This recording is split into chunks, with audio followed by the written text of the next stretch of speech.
I'm a big fan of Plants vs. Zombies, and I love this Citron character, so I'm going to use the inside of a masking tape to get my perfect circle. In the bottom third, I'm going to draw a circle for the mouth and another circle in the right-hand corner of the mouth circle, if that makes sense.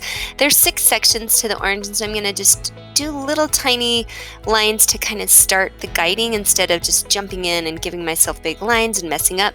They curve as they reach the edge of the circle and the outside, so that gives the illusion that it's rounded. And then the eyeballs, make sure you're putting them in the right sections, and they are across from each other pretty evenly, but the right eye is much smaller. And I'm making sure that this oval is on an angle, and then I'm going to drop a circle in for the iris of the eyeball.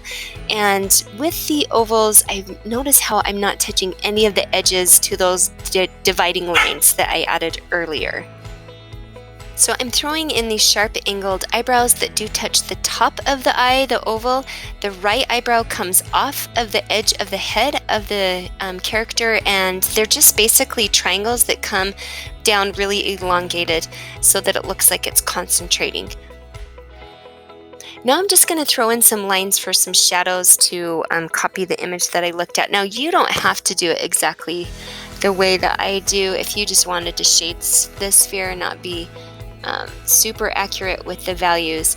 The one thing that I forgot to include is that little green bottom, so make sure that you include that. And once I've got that outlined, I'm going to darken up some of my lines as I go, and I'm trying to draw as lightly as I can.